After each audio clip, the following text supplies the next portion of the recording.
हम कश्मीर तक चले थे। यात्रा को हमने भारत जोड़ो यात्रा नाम दिया था और हमारा लक्ष्य जो बीजेपी और आरएसएस देश में नफरत और हिंसा फैला रहे हैं, उसके खिलाफ खड़ा होना, देश में भाईचारा, मोहब्बत फैलाने की हमने कोशिश की। यात्रा का मैसेज था, बहुत अच्छा नारा जो यात्रा में से निकला था, नफरत के बाजार में हम मोहब्बत की दुकान खोलने निकले हैं। और यही आपकी सोच है। पिछले दिनों में अपनी आंखों से मुझे ये देखने को मिला। यात्रा श्रीनगर में नहीं रुकनी थी, यात्रा को लद्दाख में आना था, मगर उस समय सर्दी थी, बर्फ थी और एडमिनिस्ट्रेशन ने हमें मना किया, कहा कि लद्दाख में नहीं जाना चाहिए। तो हमने बात मान ली थी। वो यात्रा चलानी चाहिए। शायद छोटा सा पहला कदम लिया, पैदल नहीं गए, मगर मोटर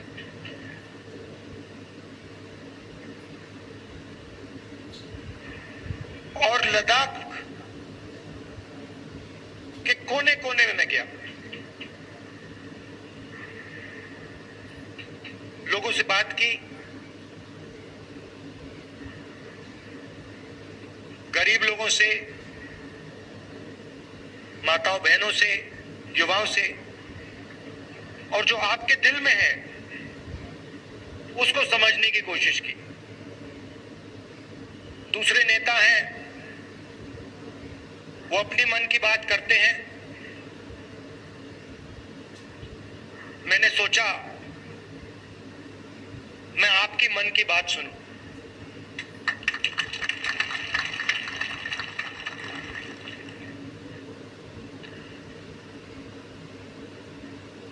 एक बात तो बिल्कुल साफ है कि जो गांधी जी की विचारधारा है, कांग्रेस पार्टी की विचारधारा है, वो लद्दाख के खून में और डीएनए में है। और मैं सिर्फ नहीं बोल रहा हूं आपको, ये मत समझिए कि मैं आपको भाषण में बात बोल रहा हूं। मोटरसाइकिल में मैंने पूरे लद्दाख का चक्कर काटा है और रास्ते में देश भर से हमारे लोग लेबर का काम करते हैं। बिहार से, राजस्थान से, उत्तर प्रदेश से, झारखंड से, छत्तीसगढ़ से, अलग अलग स्टेट से यहां लोग सड़क बनाने, लेबर का काम करते हैं। और मैंने जानबूझ के इनसे सवाल पूछा। मैंने इनसे पूछा, देखिए आप यहां सर्दी में काम कर रहे हो, यूपी से आए हो, बिहार से आए हो, वहां पे इतनी सर्दी नहीं पड़ती, यहां पे -10-20 हो जाता है, आपको लद्दाख के लोग कैसे लगते हैं?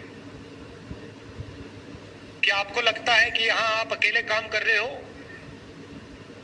या लद्दाख के लोग आपकी मदद करते हैं, आपको प्यार दिखाते हैं? मैंने उनसे पूछा और एक से नहीं, अनेक लेबरर्स से मैंने पूछा।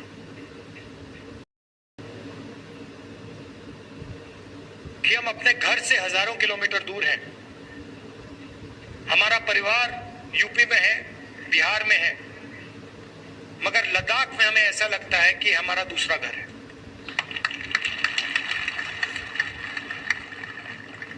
यहां पे जो भी कठिनाई होती है,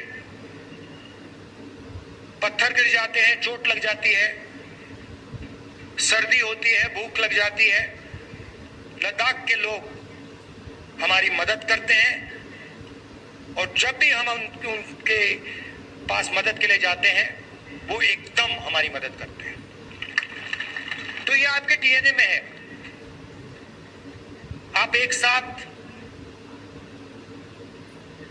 इज्जत के साथ बिना नफरत के रहते हो, और जो कांग्रेस पार्टी विचारधारा है वो आपके दिल के अंदर है। तो इस दौरे में आपने मुझे क्या बताया? सबसे पहले आपने बोला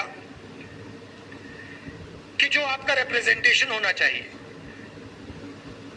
जो आपकी राजनीतिक आवाज होनी चाहिए, जो आपके लोकल गवर्नमेंट्स के लीडर होने चाहिए, वो आवाज आपकी दबाई जा रही है। आप जरूर यूनियन टेरिटरी बने, मगर आपके जो हक हैं, आपके जो अधिकार हैं, वो आपको नहीं मिल रहे हैं। ये आपने पहली बात बोली। दूसरी बात आपने बोली कि जो रोजगार के वायदे आपसे किए गए थे, वो वायदे झूठे थे, और लद्दाख के कोने कोने में अगर किसी भी युवा से बात की जाए, वो आपको कहेगा कि लद्दाख बेरोजगारी का एपिसेंटर है। तीसरी बात आपने बोली कि जो सेलफोन की कवरेज होनी चाहिए, जो कम्युनिकेशन का सिस्टम होना चाहिए, वो नहीं है। यहां शायद आपने लोकल एयरपोर्ट की भी बात की कि यहां पे आपका एयरपोर्ट है, सुनने की कोशिश की, और कांग्रेस पार्टी आपके साथ खड़ी है, और आपकी जो स्ट्रगल है, चाहे वो आपकी जमीन का मामला हो,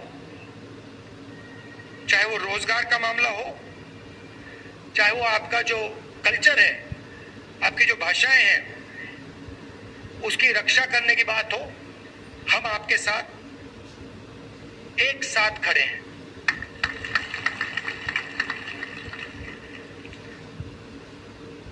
यहां पे सब लोग जानते हैं कि बहुत सारे नेचुरल रिसोर्सेज हैं। 21वीं सदी में सोलर एनर्जी की बात की जाती है, और लद्दाख में सोलर एनर्जी की कोई कमी नहीं है। बीजेपी के लोग ये जानते हैं, समझते हैं कि अगर आपको रिप्रेजेंटेशन दिया जाए तो फिर वो आपसे आपकी जमीन नहीं छीन पाएंगे। मामला जमीन का है, और बीजेपी के लोग जो आपकी जमीन है आपसे लेना चाहते हैं। अदानी जी के बड़े बड़े प्रोजेक्ट्स यहां लगाना चाहते हैं, और उन प्रोजेक्ट्स का फायदा आपको नहीं दिलवाना चाहते हैं। हम ये कभी होने नहीं देंगे।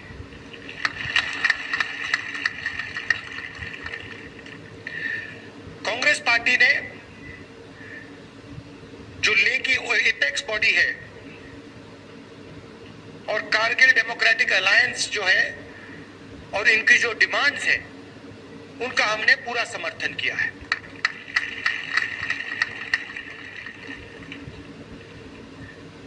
आखिरी बात मैं आपसे कहना चाहता हूं, लद्दाख एक स्ट्रेटेजिक जगह है, और यहां आने पर, खासतौर से जब मैं पैंगोंग लेक में था तो एक बात बिल्कुल साफ है कि चाइना ने हिंदुस्तान की जमीन ली है। हजारों किलोमीटर जमीन हिंदुस्तान की चाइना ने हमसे छीनी है।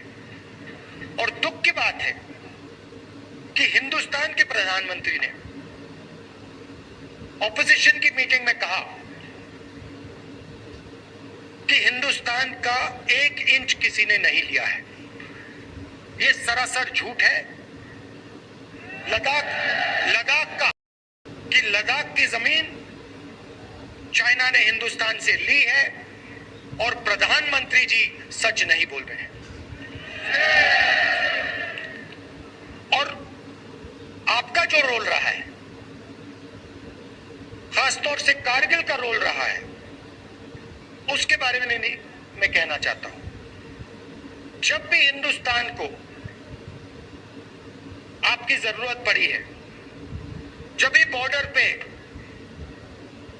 युद्ध हुआ है, तो कारगिल के लोग एक आवाज के साथ हिंदुस्तान के साथ खड़े हुए हैं। ये आपकी हिस्ट्री है। ये आपने एक बार नहीं, अनेक बार देश को दिखाया है। तो मैं इसके लिए आपको दिल से धन्यवाद करना चाहता हूं और आपको आश्वासन देना चाहता हूं कि इस देश में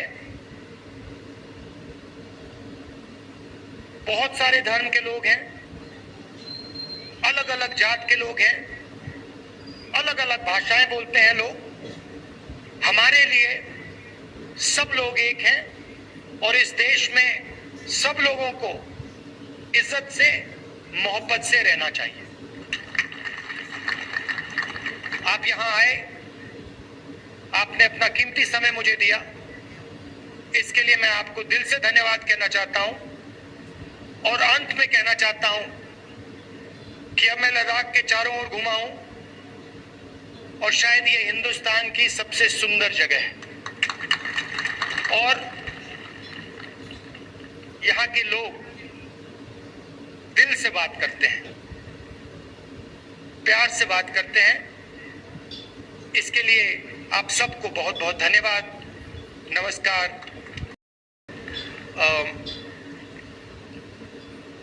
लद्दाख के हर रीजन में आपके लोकल इश्यूज हैं और लद्दाख के भी सेंट्रल इश्यूज हैं। और मैं आपको कहना चाहता हूं कि अगला जो पार्लियामेंट सेशन होगा उसमें मैं आपके जो मेन मुद्दे हैं उनको पार्लियामेंट में आपके लिए उठाऊंगा। धन्यवाद।